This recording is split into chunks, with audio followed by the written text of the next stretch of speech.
à tous, vous écoutez l'analyse, une émission de Maïso.com. Retombé.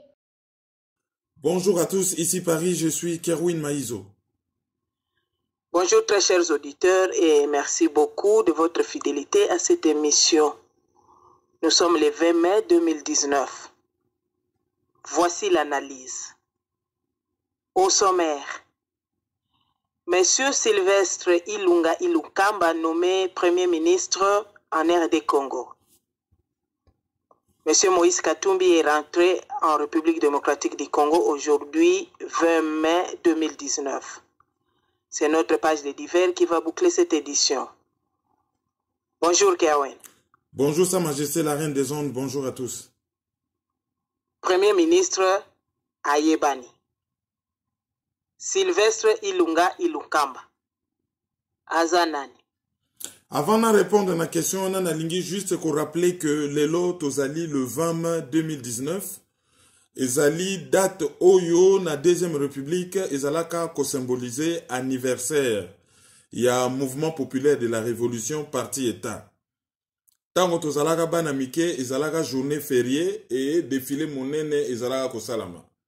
Impero ezalaka parti état ya maréchal Mobutu, ezali parti oyo et salamaki le 20 mai 1967 et parmi ba chantre na yango tozali na batu lokola à part Mobutu Sese Seko Kuku Wazabanga, tozali na batu lokola ba Justin Marie Bomboko, tozali na batu lokola ba Nsinga Uju Ngba Kebi Ontube, tozali na batu lokola ba Etienne Tshisekedi wa Mulumba, ba oyo ba komaka manifeste de Lancele.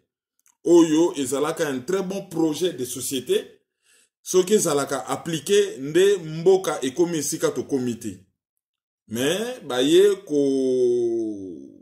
sala makambo misusu oyo ememaki mboka na direction ya mabe, lelo oyo ba responsabilité bakoma ko latisa kaka ba misusu chapeau, ba bosana responsabilité ya batu misusu. Voilà, tout le monde quand même que ba Congolais ba archive bimi pour na époque oyo ya ba nouvelle technologie ezali passi que ba kosali susu bato parce que les archives existent. Et après bato bakwa kolobaki Tshisekedi ye ayaki na ko changer quand. Oui, ayaki ko changer quand mais na suka et suki ndenge nini. Voilà, c'était juste un petit rappel. Alors Lelo, premier ministre azali nommé. Et na analyse oyo tosalaki depuis Birmingham, place tosalaki en conférence, topesaki bino déjà kombo tolobi ekoki kozala Monsieur Ilunga. Toboyaki kopesa nom complet. Mais lelo loko le komi information officielle. Ezali lisusu te ba projection sur l'avenir. Tokoki kolobake mutu ba nommé kombo na ye ezali Sylvestre Ilunga Ilunkamba, ye azali professeur d'économie na université et je crois à Kinshasa, et azali docteur bien entendu, hein, so azali professeur donc azali docteur en économie. Et azali na longue expérience dans ce sens que a travaillé déjà comme conseiller principal à la présidence en matière économique et financière, banda année 1986-1987. Après, en 1990, aka kokoma ministre du plan et ministre des finances. En 2003, aki kokoma secrétaire exécutif ya comité de pilotage de la réforme des entreprises du portefeuille. Et a travaillé par exemple na Janine Mabunda. Tango Janine Mabunda azalaka ministre ya portefeuille. Janine Mabunda ouais azali présidente de l'Assemblée nationale. Donc ayebi bien. Mukoloba nommé ye azalaka directeur général ya Société nationale des chemins de fer du Congo SNCC depuis mars 2014. Azali docteur en sciences économiques appliquées depuis 1979. Et après sakaba cours na université à Kinshasa. Et puis azalaka pe directeur ya cabinet ya ministre ya plan et puis directeur ya coopération na ba relation internationale na rectorat ya UNAZA, Université nationale du Zaïre, banda 1980 et 1981. Azali originaire ya Katanga et Azali Nambula 74 ou soki bolingi 74. Wana CV très rapide ya Ilunkamba. Alors, eloko nini tokoki ko souligner. Ya liboso o tokoki koloba. Bozala na mémoire courte ti. Tango Cour constitutionnelle a publié que Félix Tshisekedi nde président ya Congo. Nalobi te ka gagnaki na élection. Nalobi Cour constitutionnelle a publié. Et tango batu bamoni ba résultat ya élection misusu e salamaki, notamment ba élection législative na ba élection locale. Tango mokili mobimbe moni ke Félix Tshisekedi aza na pouvoir te parce que président oyo azangi parlement oyo azangi gouvernement oyo azangi ba entreprise ya portefeuille oyo azali na maîtrise te sur appareil sécuritaire oyo azali na maîtrise te sur ba circuit économique azali président moko ba pesiye kasa ya pamba ezanga kwanga. Ya kanisi kaza na kwanga me etonda bakasa kwanga ezaliti. Donc kaza na pouvoir te. Alors débat moko bimaki bat balobi oh. Pona kolakisa ke Félix Tshisekedi aza na pouvoir, il faut nommer un formateur. Parce que ce qu'a nommé un formateur ezali muto yo ba poniye pona a identifier majorité. Ce qui a identifié majorité, a yebisi majorité n'est pas ya président de la République. Président de la République a poni mutumo que pas ya majorité ou ezali identifié à nommer. Batu ya PPRD notamment Néhémie Mulania a lobby. La question ne se pose même pas. Majorité et yebani. Ezali majorité FCC. Premier ministre a kobimana katia FCC. Point. Batu ba lobby te. Bato Chamangungu, FCC, ezali plateforme moko oyo et yebanate na Congo comme étant une plateforme législative. C'est-à-dire que basalaki FCC pona kokende na élection. Mais FCC aza na majorité te na kati ya parlement. Tu sais notre lobby te. Wana parlement ya kala, législature oyo ya sika.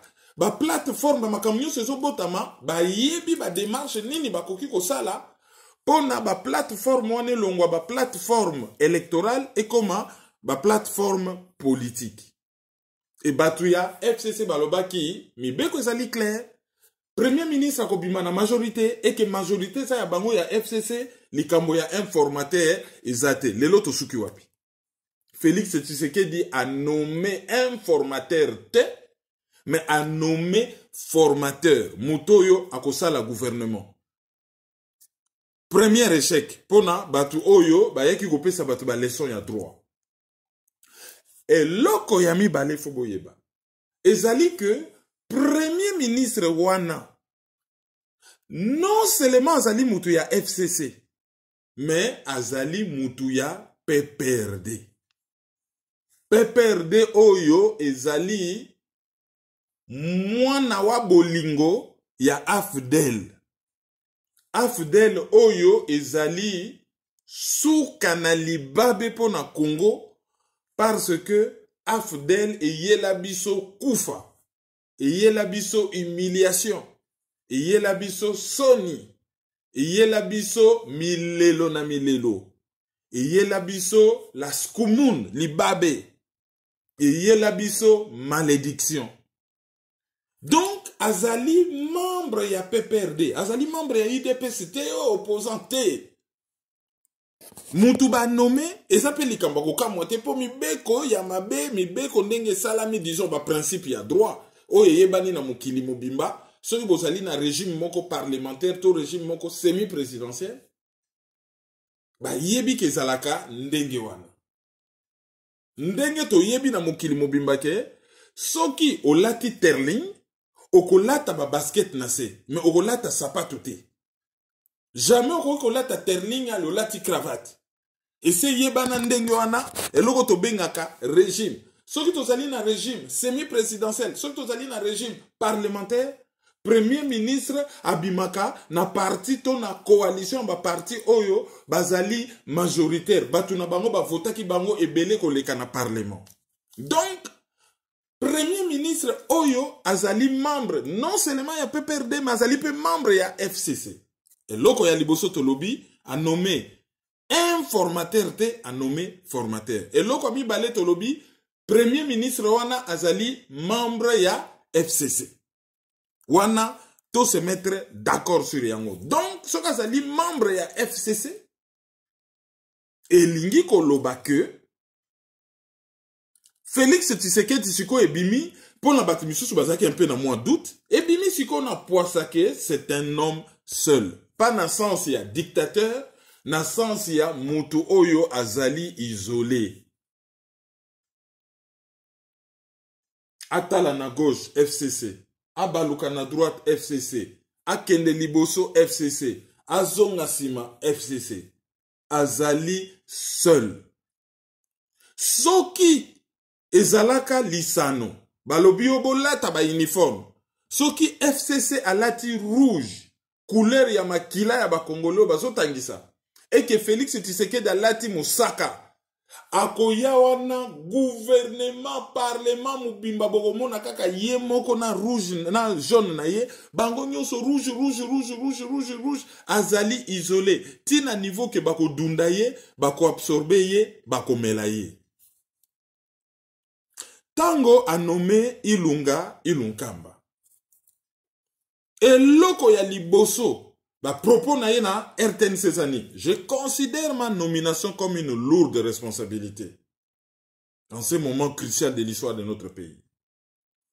Et je m'engage à mobiliser toutes les ressources nécessaires pour faire fonctionner la coalition au niveau du gouvernement et à contribuer à l'amélioration du niveau de vie des Congolais dans la transparence et la bonne gouvernance. Donc, nomination na yezali responsabilité, ba pesi mokumba monene na ngonga oyo mboka ezali kotambola na ndenge oyo to ebongi, to ebebi. Et ye akati ndai que ako sala nyonso asangisa nkita ya mboka pona priorité liboso ezali que coalition et fonctionner. Eza même pas que osoki nini. Liboso na nous coalition na bango et fonctionner. Pour selon yeso ki coalition na fonctionner et comme même que niveau ya vie ya ba Congolais e bonga po ye akokamba makambo ya gouvernement na ndenge ya poisa motu nyonso azomona eloko akobomba nezali te e akokamba yango na ndenge elongobani wana makamba lobaki na la voix d'Israël. Mais eloko bati faut pas babosana ezali que a pesaki Félix Tshisekedi en tant que président matondo alobi merci ndenge ondimi konome ngai en tant que président ya mboka.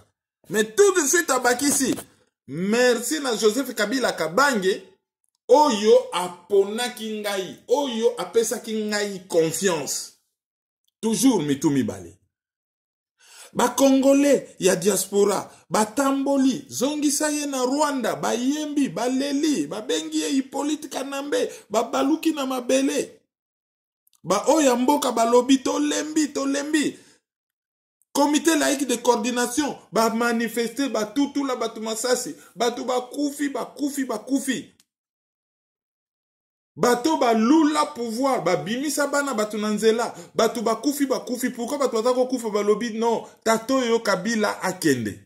Donc lelo yo, ezalaki soki makambo esalamaki bon molongo bani, nde lelo yo, kombo kutu ya Kabila, ne mission oyo lingaki ezalate. Lingaki ezala peut-être, azana boloko. Na boloko azobela. Bakende yiko buka cimetière na ye. Enquête zo sala makufa ki ndenge nini. Masolo tonga to beta lelo ya ngwana. Mais lelo masolo tozo beta, ezali masolo ya mutu azana pouvoir. Mutu azali, azana pouvoir te, mais azana pouvoir. tozo beta masolo ya mutu aza na pouvoir. Même ceux qui aza lisusu na pouvoir. Merci au chef de l'État. Ah, ba gouverneur, ba kenaki kotala ye. Ah, ya lekaki, a kenaki kotala Tshisekedi. Ah, Janine Mabunda a remercié le président de la République. Parce que autorité morale, ce n'est pas une autorité institutionnelle.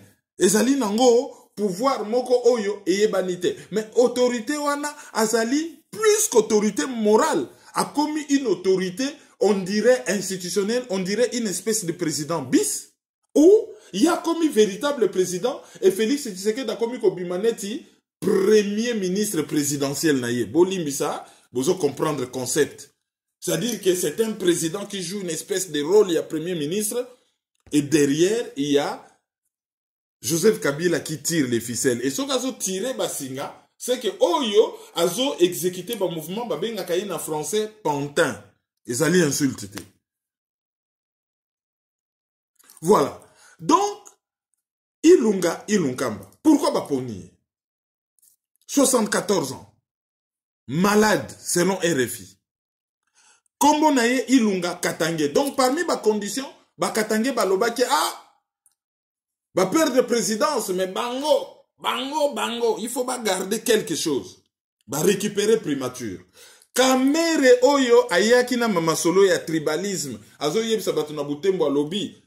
Président, bango. Premier ministre, bango. Gouverneur ya banque centrale, bango. Bino batu ya est, bozana nini. Lero batu ba wololie, alobi na bango alobi, d'ailleurs, kuna na Kinshasa babenga bino ba Rwandais.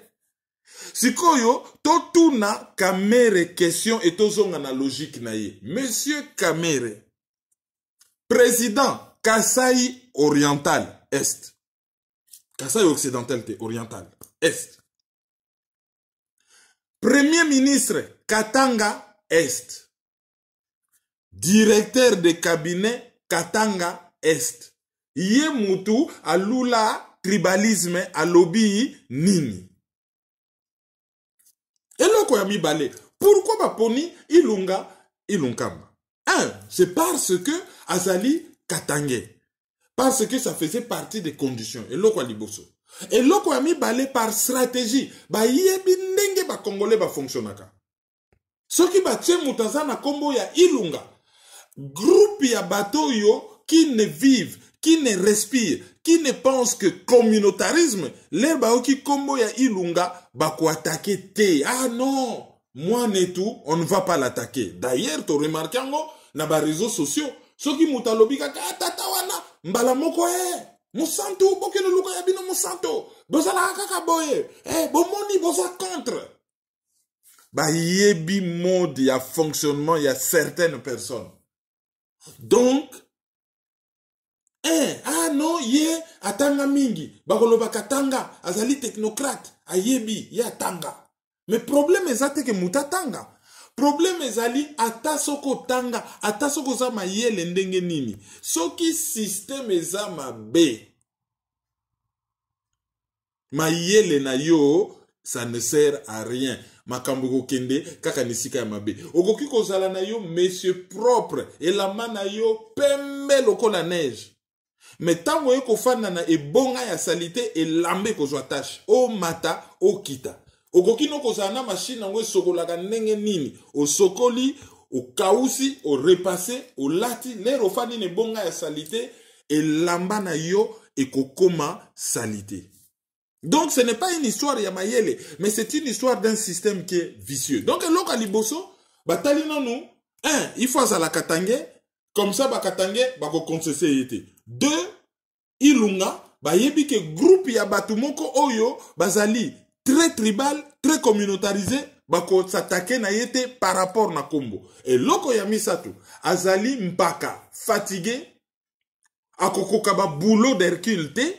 Et le col azali malade, donc il ne va pas poser problème. Akozala wana du genre nazwa retraite na ngai na kende na kimia. Kwa ko luka mindondo ko sona na bana mike oyo bango bazana makasi akozala ni wana kaka oui beni oui bwana ndenge nini ave bwana merci bwana Donc, akocha na ye matata te, asa komi na ye mpaka, abana ko s'occuper mingi na santé na ye, que na eloko mosusu.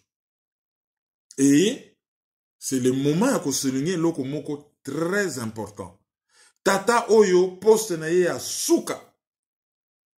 DG ou PDG, il y a Société nationale des chemins de fer du Congo. Selon RFI, 210 mois il y a arriéré de salaire. Soki Tata Oyo a kokaki te, malgré mayele na ye nyonso, ko améliorer situation ya ba employé ya Société nationale des chemins de fer du Congo. Akoya ko kokande mboka lokola RDC parce que ba yebaka mutu soki azali fidèle ba congolais mingi bazali ba chrétien. Soki to memi bango na Bible lobi mutu azali fidèle na biloko mike akozala fidèle na biloko minene. Et na langage populaire to lobaka qui vole un œuf vole un bœuf. Soki oza capable ya koyiba maki ya soso, liki moko ya soso, ozali capable ya koyiba ngombe. Mukolo occasion koyiba ngombe komona na okosala yango. Mais soki okwei na likambo pe ya muke, okokweya pe na likambo munene. Soki société wana SNCC, quel que soit ba raison boko pesa, akokaki yango te, résultat yango wana, toyoki yango na ba radio nyonso, 210 mois. Na yebite combien d'années bat bazé impayé yé PDG?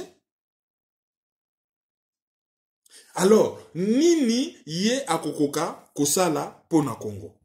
Ben, la réponse est claire que akosala na yé rien. Akosala na yé rien. Donc, nomination wana eye nango ko confirmer Oyo Batu Balobaki. Alors, il a fallu 4 mois pour na basala ba négociation. Mutu, principe eloko bakoka ko discuter te selon ba résultat na bango ba élection, premier ministre Fauta na FCC. Baye na kombo ya Albert Yuma, Oyo azali président conseil d'administration en Jekamine.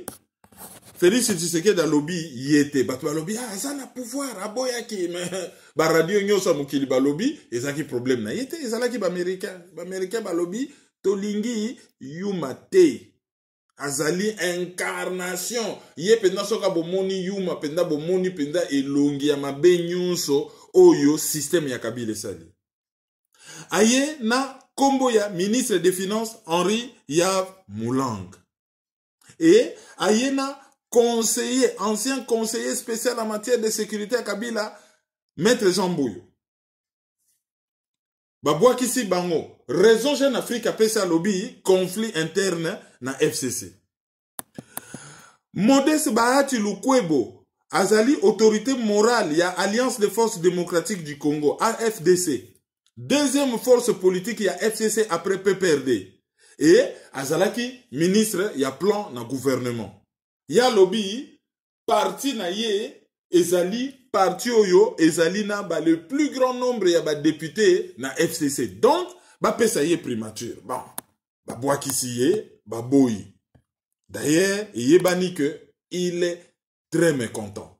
Allez, souka, aye ko sala nini, aye ko mema choix ya mutu oyo, ba kozala na pouvoir na ye tellement makasi. Ako posaka problème jamais na autorité morale na bango, alias Joseph Kabila, baye kocha ye wana. Rompu en matière d'économie, mais sur le plan politique, c'est un nain. Azana ye muke na politika bakamati bache wana. Siko kuya souka. Po, déjà batu baza par terre. Mais ba misusu bazo tchaka mutu makasi bazo dimate. Kuya souka. Po eloko souka etikali. Ezali président ya Sénat. Tango président ya Sénat obima. Boromona. Soke ezali Tambwe Mwamba, milelo na milelo. Soke ezali alias Joseph Kabila, milelo na milelo. Lettre Nehemi Mwilania asalaki. Tango, makambu ya parlement salamaki to salaki analyse. Na paragraphe ya souka, azolo baba enjeu institutionnel. C'est-à-dire, projet wana ya modification à constitution. Janine Mabunda ki oloba na RFI que ce n'est pas un sujet tabou. Biso tozo yoko population. Comme par hasard, basi moko bo babimi na Kivu na société civile. Ah non, ndenge belection zo salama, biso tozali lésé, biso tozo sepelate. Il faut bon modifier constitution. Et bango balobi ah oui, ya solo tondimi. Ce n'est pas un sujet tabou. Donc, ndenge tozo kende wana, soki kaka batie président ya Sénat. Et loko tozo kende nango ekozala sikoyo modification ya constitution. Déjà botala ndenge gouvernement ko salama. Ezali gouvernement FCC. Oh, bah comme kende na ndenge ya coalition, ça dit FCC ameli cash. Autrement dit, cash bazo boya na bango ko loba yango. Soki totali ne makambo zo kende, même si ce n'est pas sur le papier, cash et comme nango membre ya FCC. Et loba Joseph Kabila n'interview na lobby na proposé na classe politique ole to swanaka ba ya biso nyonso elongo to sala parti moko munene to gérer mboka biso nyonso elongo e yiko loba nini classe politique nyonso ba fande sika moko ba gérer mboka contre la population pour l'intérêt à classe politique et ça n'a pas intérêt à la population. Les razo benga classe politique en d'autres mots yo loba bino nyonso boya et si que ça na mangeoire boya to lia calmement ensemble. Les bango bazolia population so kufantala population zolia mikwa otomboli musapi na population ba betu e gogo allez boyebi su nzembo moko ba yembaka na epoka Mobutu osala boye yo makakufana nye oloba boye yo fimbu na matakue 100 km au 200 km yango wana za bango bazaki na idée ba fani ensemble bazolia yo soko lobi fimbu osali bo egogo osakani o se retrouver dans fosse commune. Yango bazosal. Alors, pour Félix Tshisekedi, les gens se posent des questions. Mais pour se rappeler, Yemoro na Namibia Lobaki a signé qui deal. Pour n'a pas gérer Mboka ensemble. Mais Yango est salama conformément à deal. Parce que Mouta a gagné l'élection à signer un deal. Et ce deal a été signé avant la publication des résultats. Yo yebi résultat te okoki ko signer deal ndenge nini. Oyo cour constitutionnel a salaki. Ezali légitimation ba résultat te. Mais ezali ko cautionner fraude électorale. Parce que cour constitutionnel so ka so rendre ba décision na ye, décision na faut la conforme na ba droit de l'homme. Il faut la légitime. Il faut la conforme na constitution. Tango cour constitutionnel azo violé ba propre règle naye, ba propre principe naye. Oyo yazala ki wana pona ko protéger, oyo cour constitutionnel a sali, ezali azo violé déjà déclaration universelle des droits de l'homme, azo violé ba droits fondamentaux oyo constitution zo protéger, notamment ba droits de l'homme, droit na liberté à choix ba dirigeant. Donc les azo violé yango cour constitutionnel azana mbeba.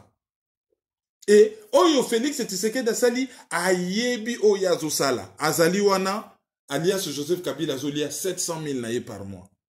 Ye selon Jeune Afrique, selon RFI, akutanaka na ye basololaka bien. Sauf kaka linga déraper bagangeli mais pour basololaka na bango bien, makambo ezo leka ndenge bayokanaki, makambo ezo leka bien. C'est-à-dire que lobby même so balongoli pe boye, bakoyebise bo olongwe. Ancien président touche à 700. Yazana ya côté, azoli a 700 000 na ye calme. Donc bato bazo kanisakyo, azo bunana non.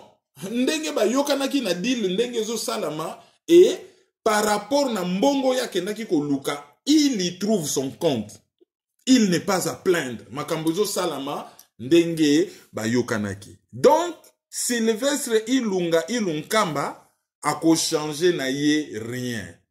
Bana ya poto Western Union a ko continuer ko nginda po boko continuer ko tinda mbongo et ba oyo balingi mboka mingi mitwe ko continuer kaka ko doka parce que rien n'a changé. Élection avant élection 2018 égale élection après élection 2018. Milelo na milelo. Voilà. Na dossier oyo ndenge o limoleli biso ezomona na que pona kozala mokonzi na Congo il faut ozala na profil moko boye. Profil oyo kosala ke o déranger ba intérêt ya classe politique te na ba commanditaire na bango. Mais que dit la population? Population soko tali ba première réaction ezali ba réaction ya dépit. Bato yo balembi. Ils eurent du temps. ils n'ont plus rien à perdre. Bazali fatigué. Bakomi ko s'accrocher ata na poso nguba. Au fait, indifférence moko ya bien te. Ozomona indifférence. Ah bon, basala makamuna bango. Wana auti susu wapi. Oh non, tato ya zalaka ministre Mulumba Luko. Ah bon, abimeli wapi. Oh non, abimeli kuna na katanga SNCC. Boyebi société ba train de rayaka mingi awa. Oh batato bazala kempeye bambula na bambula babosa na salaire zani. Bakoma ko vivre ka na COP. Bazo sila ye. Ah ok, basala kaka mboka ngo vraiment. Yango mboko baloka ngo te. Ah mboka ngo vraiment. Bat bazali dépassé, bazali fatigué. Bazo yeba nini ya kosala te komi indifférence moko ya kokamwa, indifférence moko ya mabe. Peut-être calme mo yezo bomba tempête. Juste motuna na Europe ou na diaspora na étranger ezala na Amérique ezala na Canada ezala na France ou partout wake up call nde balobaka ngo ezalaki lere bapekisi musique ezongisi bato na conscience bato balingi politique bato s'intéresser na politique. Qu'est-ce qu'il faut faire au Congo? Oyo kokate loko oyo zo la distraction pour que batu bazwa destiné na bango ame ba libérer mboka. Normalement tokanisa ke mutu soki mato yeza susute passe côté ya ye soki passe leki ndelo mutu ye moko ayebi nini fa sala pona alongwa na passe mais loko foko sala pona congolais oya mboka atelema. Il faut qu'on lutte pour l'internet et kota na mboka wana. Il faut qu'on lutte par tous les moyens, même informels, que internet et kota na mboka wana, information comme là-bas na mboka. Tozo komisa yango mukie.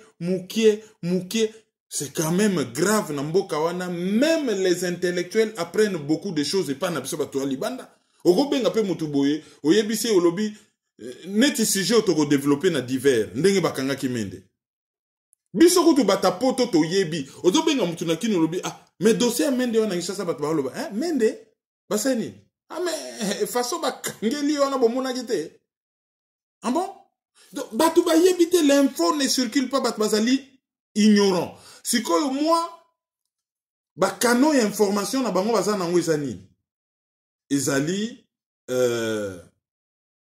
RFI, La Voix de l'Amérique, BBC. Mais information on a son total yango bien. Ezali au service d'une idéologie. C'est l'idéologie occidentale. Et occidentaux, bazali mêlé, bazali impliqué. Na oyezo salama na Congo. Je ne vois pas la radio na bango couper sa information moko objective que le Congo est agressé par les États-Unis à travers le Rwanda.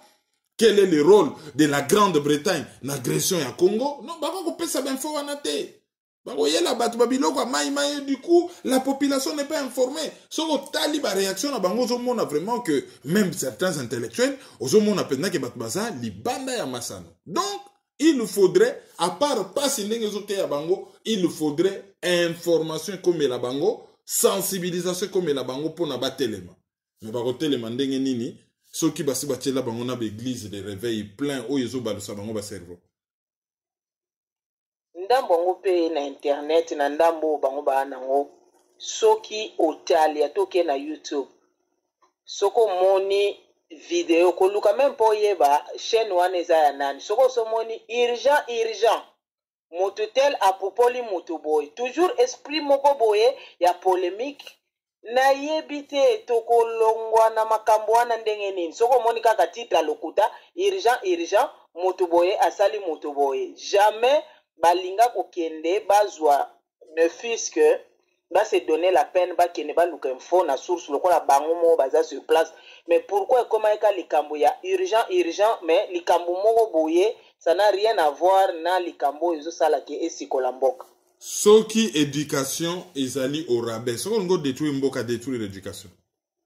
soki éducation ezali au rabais et komi na se bato balukaka lisusu excellence te bato so bazo nage na potopoto babanda kosepela na bilei ya potopoto oyo ezomona na potopoto talaka bavu ya bavideo wana ya urgent mutu songolo afingaki mutu pakala tala nombre ya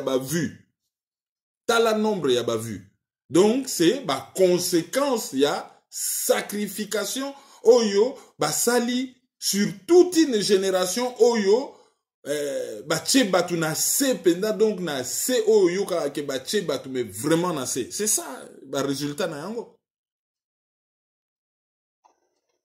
Bon, ekosenga peut-être na ba émission mususu to meka osala un peu étiquette ya internet loko nini kotala atako mutakomi urgent mokile kosuka te so ka ba komi urgent ils a vraiment raison ya ko boya kotala vidéo na parce que y aura rien aza kuluka eloko babengaka popularité na makasi to leki sikoyo na deuxième sujet na biso ezali retour ya Moïse Katumbi na RD Congo, disons retour officiel na RD Congo.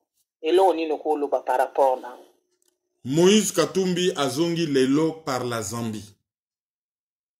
Alataki pembe ndenge ya prometaki. Asalaki kabakata na plein na Lubumbashi banda na aéroport ya Luano ti na place de la Poste. Mama moko alobaki na RFI alobi banda kenda masangwe koma talo soki tato ya zongi masangwe kokita talo. Bon, mama na yebite ke tango Moïse Katumbi azalaka gouverneur ye mutazalaki na monopole, c'est-à-dire mutako teka biloko wana kaka ye moko azocha ba prix ndenga lingi. Azali gouverneur mais ye moko azoteka masangu mutu muso akoteka te. Mais ye moko pe azana mine. Ye moko pe azana sport. Et so équipe na ezo beta ba société nyonso l'état faut pesa mongo. Ndenge ezalaka kuna na Ndrangheta na Italie ozana boutique na ifo futa piso impôt moko mafieux. Soko lingito ko mona. Ndenge kuna na katanga baza ko futa pona mazembe. Ye moko olingo créer moi société pompe funèbre, il faut batuna yeba mona clair wana na kati soki te va faire ça ailleurs. Tango azalaki libanda ba société neza ko fonctionner nango normal. Alors tango aye alekaki toujours par la Zambie pourtant ça na jet. Pourquoi toujours koleka par la Zambie? Qu'est-ce qu'il a avec la Zambie? Ça c'est la grande question. Alors les lotoyo ki ba média nyonso l'opposant ye azali camarade ya Tshisekedi a commis président. Alors Katumbi est opposant par rapport à quoi? Parce que officiellement, Yemoko Pazon Dimango. Kabila a longwe. Déjà à propos Kabila ya lobaki kazane mutumabete. Tina décembre 2016, azaki na un bon président. Problème na ye zalika ka désigner dauphin ngana ye to ça na problème te. Ba désigner ka dauphin zalaka Chadar. Ah, il est opposant en vertu de quoi? Techniquement, bato ba yebi science po. Ba oyo ba yebi droit constitutionnel. Ba ko yebi sabiso azali opposant par rapport à quoi? Azali opposant parce que cabinet na ye oyo ya relations publiques américaines ou ba lobbyiste américain Akin Crump ba décider que Moïse Katumbi Fobo Bengaye l'opposant, les retours de l'opposant. Lelo na ba radio nyonso toyoki kaka l'opposant. Il est l'opposant de qui? L'opposant ya Félix Tshisekedi. Qu'on nous le dise. Pour yemora lobby ke kuna basana problème te. Azongi dans son pays. Même langage na Ouattara. Ouakaka mon pays. Si on a insisté mingi mon pays. Il y a de quoi se poser des questions. Donc, Azongi. Akosa la safari na ye. Personne ne le menace plus. Cour constitutionnelle a levé ba mesure et a pesé sur rien. Ba rendre décision. Mais est-ce que ba kamati jugement? Oh, ba motiver yango penza, ba motiver penza ke tala. Ba funda kaye likambo songolo. Ba juja kaye na ndenge boy.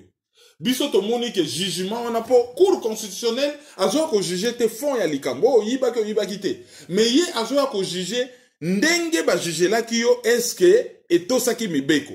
Et il faut à motiver décision na ye. Mais motivation ya cour ya cour suprême de justice. Tango a cassé ba mesure wana motivation ezali nini toyebite. Tango ya zongi. Est-ce que alias Joseph Kabila oyo soi-disant akanela kiye ko kanela ngo esili parce que qui contrôle la police? Qui contrôle les services de renseignement? Qui contrôle l'armée? Qui contrôle les institutions? Ezali FCC. Siko tango ya ye kozonga nini échanger. Alors ye azali coordonnateur ya Lamuka, candidat à l'élection présidentielle ya Lamuka, Martin Fayulu azoluka vérité des urnes, mais coordonnateur ya Lamuka pour 3 mois lobby ye makamba vérité des urnes etale liété aye pour na paix, réconciliation et tout indikamboka liboso. Et Félix Tshisekedi azo sala bien, d'ailleurs azo remercier ndenga zongi seli passeport na ye. Et aye kosala. Alors, akomi kabola ndenge nini. Toyebi ke, classe politique congolaise ba mesana na bango ha. Mutu na opposition, libumu na kingakati. Ba misusu kutu, mutu na pouvoir, base na opposition. Alors, yesikoyo aye, mutu na kati ya cash, nzoto, pardon, mutu na kati ya Lamuka, nzoto na sima ya cash. Akomi kabola ndenge nini. C'est ça la grande question. Donc, à Komi, Kotaki Naye par Lubumbashi, Aye na Kinshasa te capitale, en tant que coordonnateur à la Mouka siège à l'institution, Eza na capitale, bon, Ake Naye Lubumbashi. Pona nini Lubumbashi. Ako yakin. Tango ako sala, oye morazo benga safari. Ako sala yango. Pona, ko plaider cause. Ya Martin Fayulu, ou akosala yango pona ko plaider place na ye moko. Bakota na parlement, po bango pena bakota na bango opposition, bagondima bakota na parlement. Ako plaider yango pona nini? Pona ndenge tozo yoka. Na analyse eleki n'expliquer bino ndenge envoyé spécial à Nations Unies oya chinois Huang Xia ayaki ko défendre accord cadre ya Addis Abeba ezali accord ya mabesuka. Un accord à caractère économique. Comment piller le Congo? Et baye ko défendre le qu'on a donc accord cadre et Addis Abeba et zongi yango mutebota ki dialogue et dialogue wana keti na dialogue ya Senko kaka n'esprit wana yango wana bakendaka Genval yango wana basalaka tentative akosala dynamique et opposition kaka yango wana et boti FCC bosanga na bino nyonso bocha ordre sur le plan politique bosanga na bino nyonso et bo se mettre d'accord na ba état de la région ndenge nini ba copier Congo officiellement. Est-ce que tozo kendete vers wana tala boke na Jeune Afrique.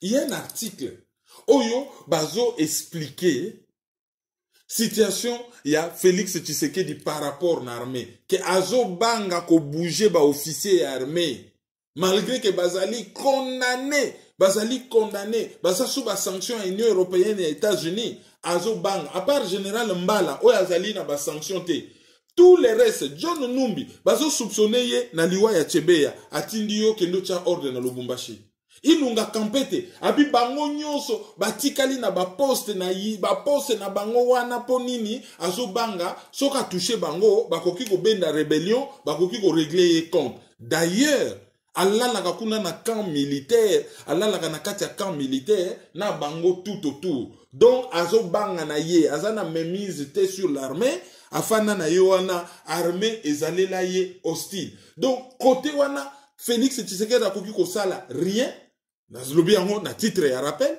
et Katumbi lera ye, ayepe ko kota wana, ayebi o bazo sala, ba yebi ba kor nini, oyo bango ba signé na libanda, tala, bobo sanate.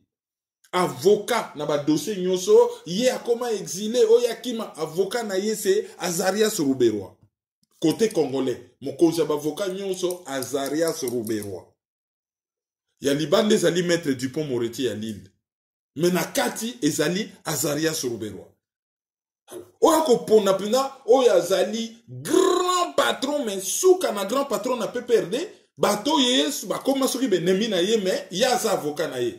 Mais posez-vous la question. Makambu ezali plus que clair. Makambu ezali plus que clair. Donc il y a quelque chose qui se met en place. Jean-Pierre Bemba pa kozonga kana mingite na mois de juin. On n'a pas la date exacte. Pendant ce temps, Fayoulou, l'ère Katumbi Azozonga, Fayoulou abimi par Vatican. Après Vatican, akoya en Allemagne, Allemagne, akozonga lisusu États-Unis, soki Canada, wapi, et akoki kokende, peut-être na Chine, pe na Russie.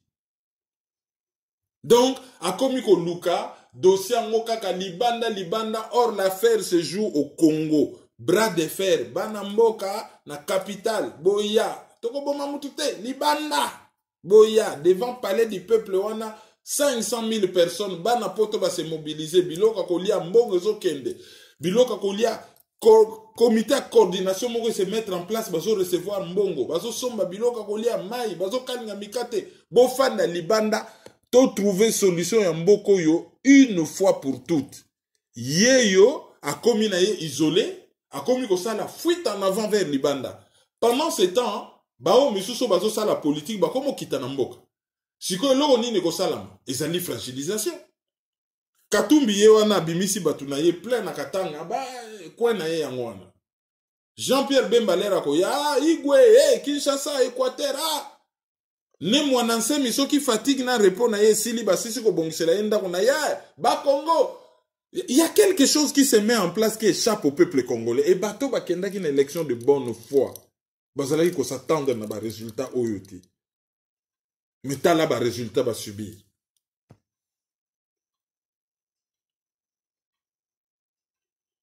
Bana Congo baza du côté. Bayebi que politique ya lianzi c'est ça la maki. Ba kei na IDPS, ba kei na semblant moko boye. Ba absorber en maintenant on ne sait plus la politique à Congo. Pouvoir ezanini, opposition ezanini, et puis mutunyoso alali alamuki, il s'appelle opposant. Monsieur Moïse Katumbi akaboli na Kabila ba succès na ba défaillance nyonso ya gouvernement na bango pendant plusieurs années. Et loko nini oyo lera zaki na Kabila zalaki gouverneur asala kite oyo amoni ke il faut ya kosala ngo sikoyo. Eza peut-être parce qu'il a investir mbongo ebele zala na ba Genval ezala soki wapi zala wapi kosala ba G7 kosala ba biloko ebele on dirait mutu mwa azotatoneka na affaire alungwe na G7 loko amoni batimbeli bango akena dynamique après dynamique akio koma na rassemblement ou après safari to yebite structure nini ye akobimisa. Pourquoi batu na Congo baza kolanda beaucoup plus muto akoko pesa bango eloko akolia olie balanda mutu oyo azana idée oyo akoko sikola bango pour que lelo leba pese mbisi alia me bate ya ndenge nini akoko luka mbisi ye moko comme ça akufaka lisunza la tête. Pourquoi ça? Parce qu'il y a un grand déficit, il y a éducation politique. Et ça, c'était voulu. Congolais, bah, éduqué était sur le plan politique. Congolais, bah, commissarié, le peuple le plus flatteur du monde. Ah, Prezo, oh, Mokonzi, yo leki bango, ah, Prezo, ah, Moutounyo Sokuna Zakaka, président, capitaine, ah, capitaine, yangwana bat bafana na barbe, oh, capitaine, ah.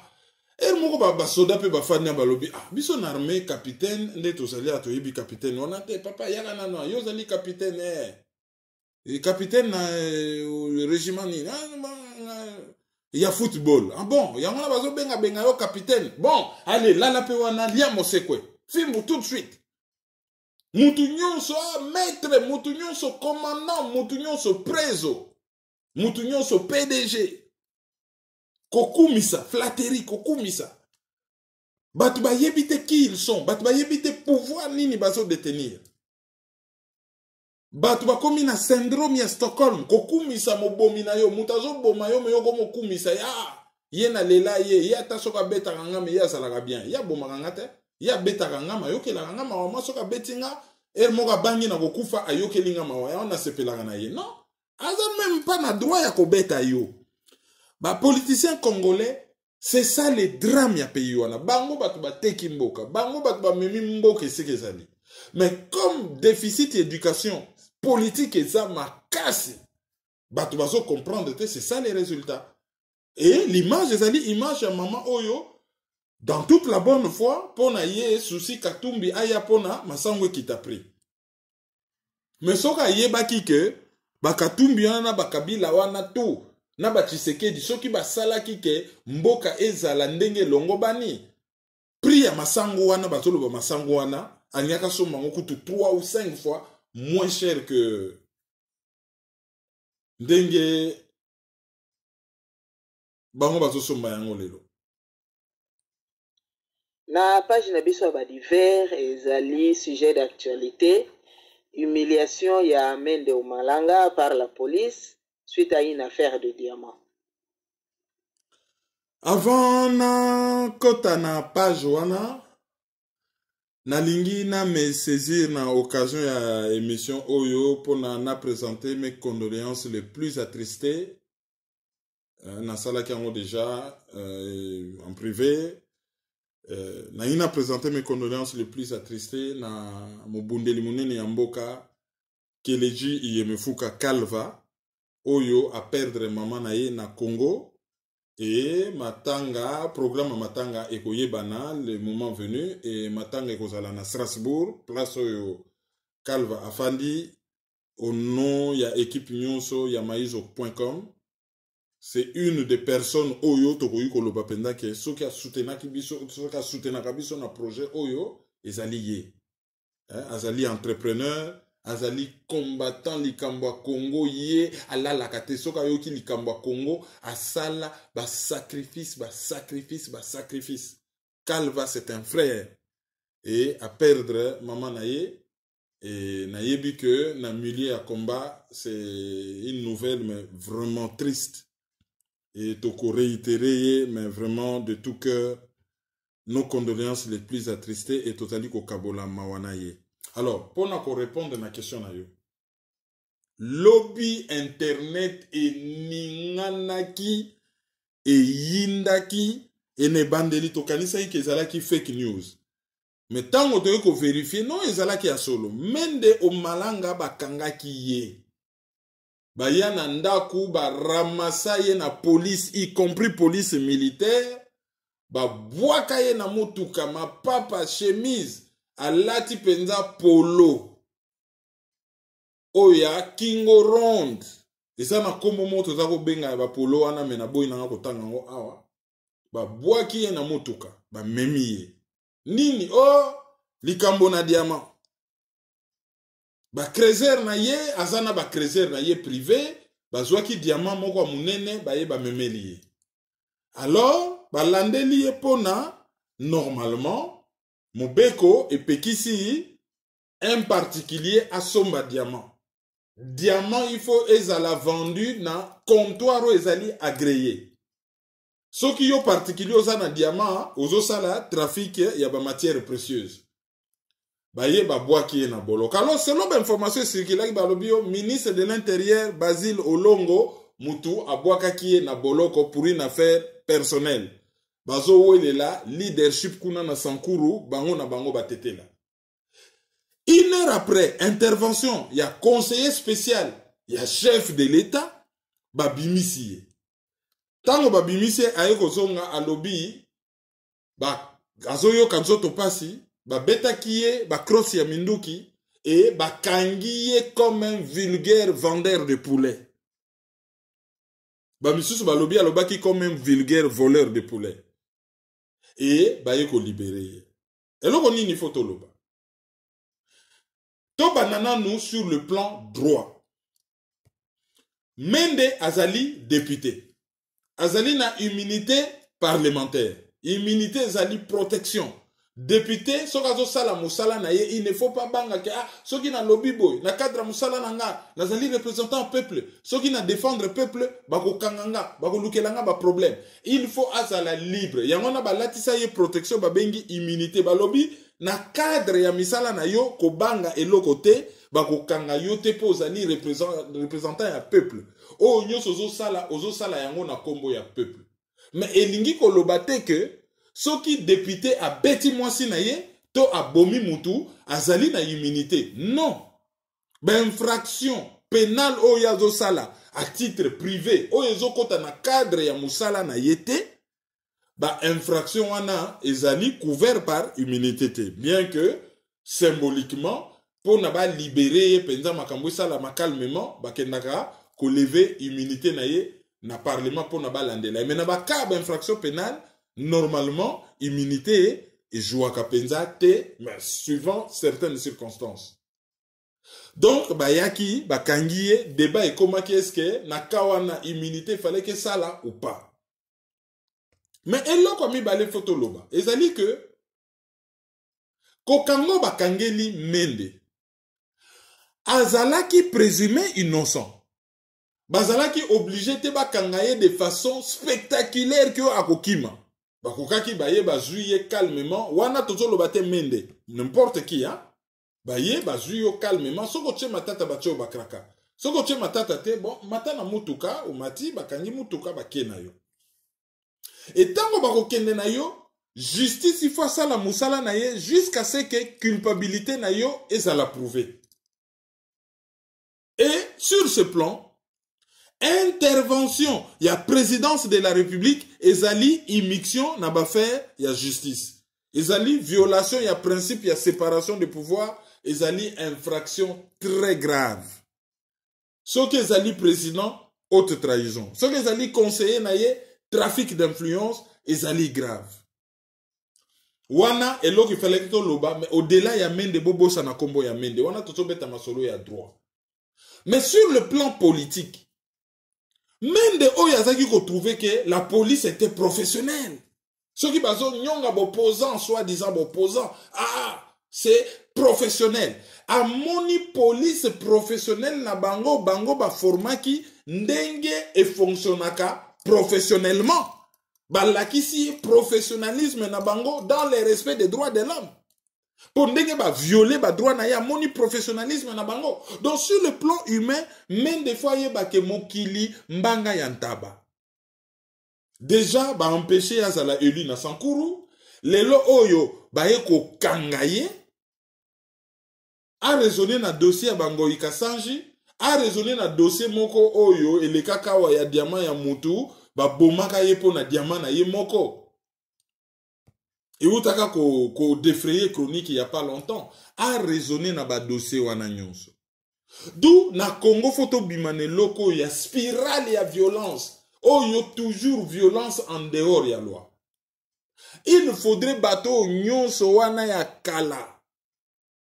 Ba soki pouvoir échanger qui réellement ba lande la bango tout banda na chef na bango ba kota boloko et ba répondre na ba acte na bango moko na ndenge ya justice pour ce que salamité na ndenge ya justice institutionnelle et zo salama na ndenge ya en dehors ya justice c'est comme vengeance.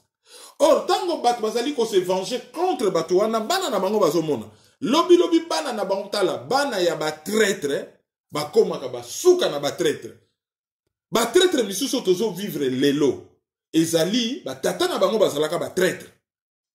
Alors ba oya lelo soki bazo sala bango mabe oleke za la justice ezoleka par la vengeance et ko bana ko rappeler vengeance mususu ainsi de suite tokota na spirale moko to bimana yango te.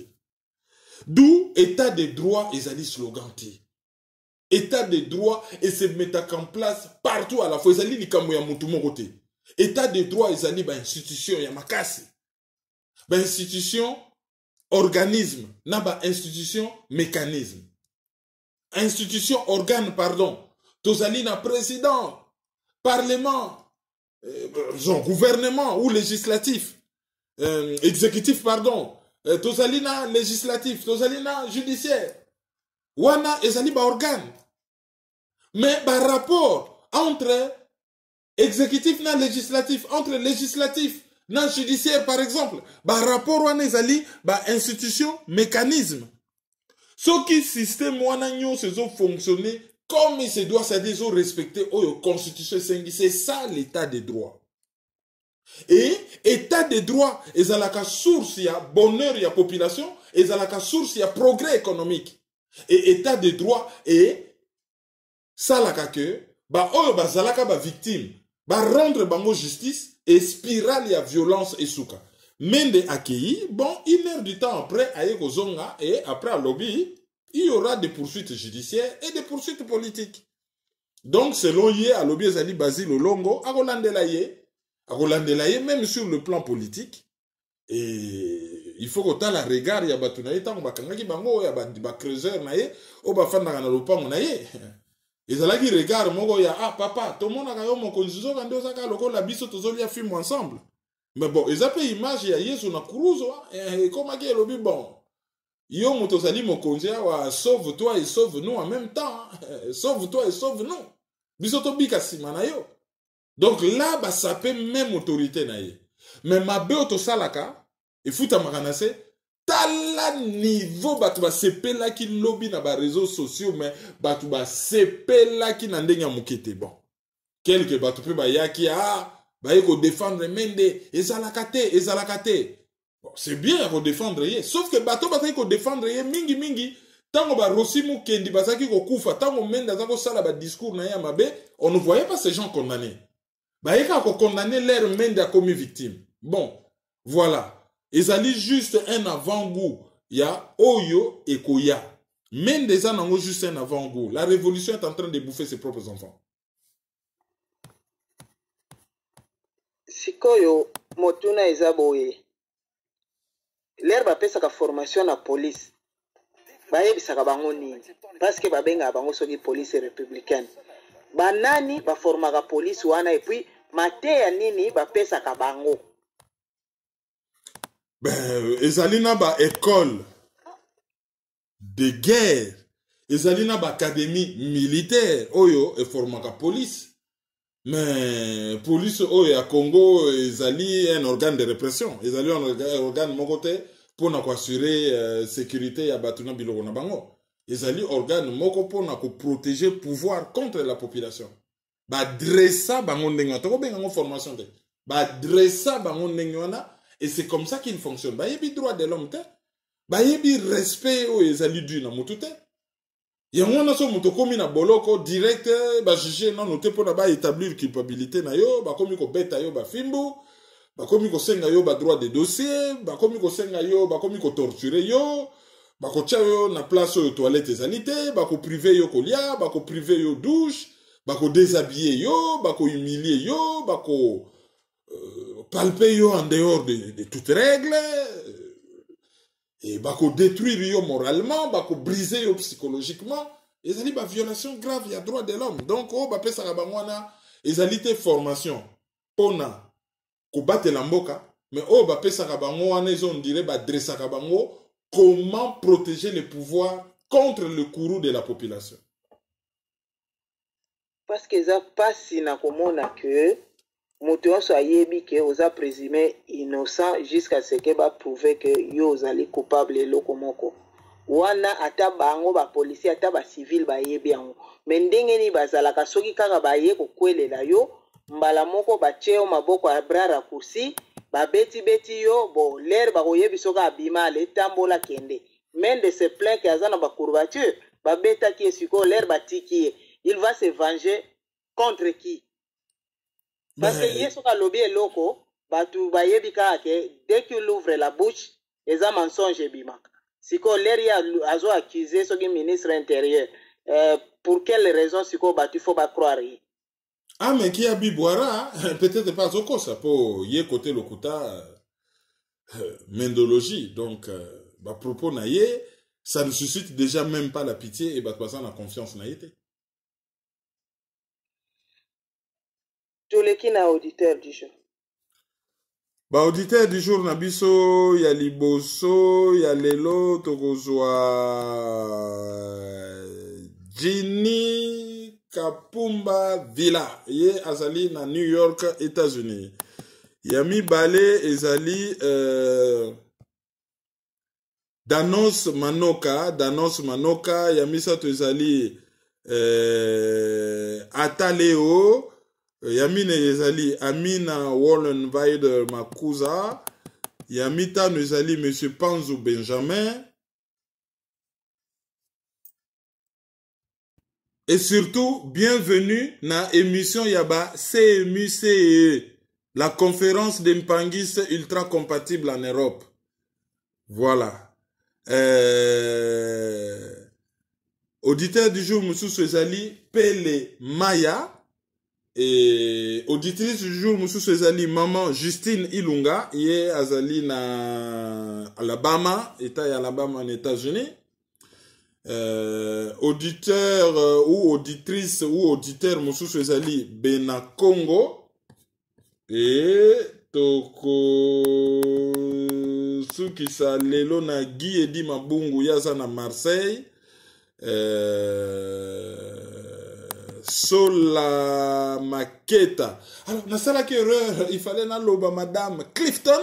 Na évité qu'est-ce qui s'est passé na lobby madame Clifton. Et pourtant na yebi que combo na c'est madame Clifton. Bon, na tchaki prénoté volontairement. Na rochango prochainement. Naruka ki na pesa le kumu, le lazali madame. Allez, désolé ndenge na écorcha ki kombo na ezali madame Clifton na Londres. Azali congolaise mais azui kombo ya beau-frère monsieur Clifton. Et puis Tokosuki Salelo na Lour plus et puis princesse Mwana Nzambe. Na Elise Bambana. Qui na page na biso ba communiquer. Communiqué Zali le 25 Oyo, tozali na conférence na Ottawa, to monique affiche changé parce que un des intervenants joue qui contre-temps. Donc conférence na biso Ezali les génocides dont personne ne parle. Université d'Ottawa Canada 800 King Edward Avenue Building, site salle H0104 Ottawa ON K1N 6N5. Et Kobanda, samedi donc de 15h à 18h, Bobenga 001 613 799 81 55 ou bien 001 613 636 32. Alors, parmi les intervenants, et la Patrick Mbeko, Ngai et puis John Filippo, na Johnny Khan. Johnny Khan, Azali, journaliste na Express, où Azali le plus grand journal francophone et Amérique du Nord et Amérique de toutes les façons. Et à ça là, reportage Mingi à Yebi Afrique, mais comme il se doit. Et puis John Filippo, Azali avocat, et à Yebi circuit international, l'engue fonctionnaka. Très bien. Donc, Boya et Belé na Ottawa, Bogozala décité. Bah, Oyo Bakoyi Kokene na Ottawa, Tese Bozali na France, Bokende na Courneuve, hein, parc ya Courneuve. Botala analyse ya les 19 adresses complètes na kati ya parc wana barbecue moko patriotique ekosala mawana Kwebeki Mpele Odombo et tous les autres na monsieur Onema bakozala wana et bozo tumbantaba moi makolo ya soso hein, moi eloko ya komela mais conférence débat pezo salama en direct, vous discuter sur Mboka dans la convivialité.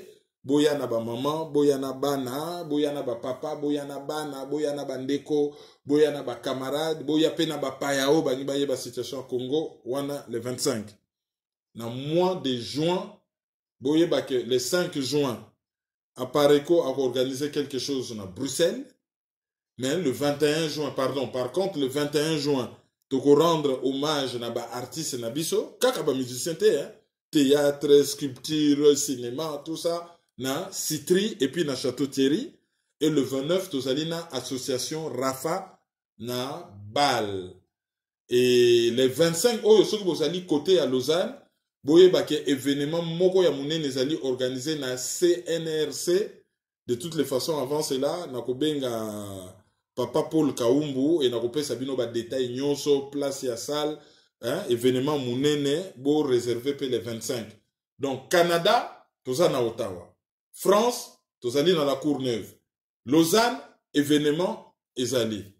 Et après le Canada ba oyo baza na besoin en conférence aux États-Unis ba contacter biso sikoyo po toza na ko boucler agenda na biso. Donc, il faudrait qu'on contacte Bisso le plus rapidement possible par rapport à cela. Voilà, tout ce qu'on a pour nous communiquer. Malouba wana nde clôturer analyse à lelo. Te remercier bino ndenge bolandi biso et surtout merci mingi pona bolingo na bino ya mboka Congo ndenge baninga baluba Ingeta lelo tokusukisa analyse na Ingeta. Ingeta ba numéro ya téléphone nyonso izo circuler na se na bande passante na biso et puis PayPal na biso ezali maizo@hotmail.com. Tozali na ba livre ya Monsieur Ngbanda, ya Monsieur Patrick Mbeko oyo azana besoin nango a contacter biso tokotala ndenge ni tokokomisela yango. Ingeta. C'est Dadadi. Merci beaucoup. Merci beaucoup. Merci beaucoup pour tout ça va.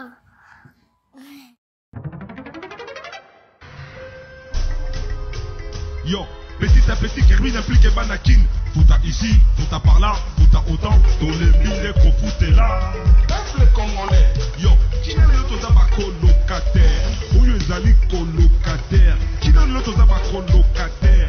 Oyo ezali colocataire. Qui n'a le loto koma ba colocataire. Oyo ezali colocataire. Qui n'a le toza ba colocataire. Oyo ezali colocataire. Donc c'est soutenir. Il faut lutter pour une nouvelle société. Mais pour la lutter, il faut que la arme et la vérité. Il y a justice. Tontika lokuta. Tontika l'hypocrisie. Mboka qui est na parti, mboka qui est na sans position, la génération na biso bezo coupa, qui est na coupa sans position, sans solution. Mais nous vivons dans les pays un temps de confusion, d'obscurité, de désespoir. Mais nous savons qu'au plus profond de la nuit, l'aurore pointe déjà à l'horizon. Analyse sur la liste. Yes.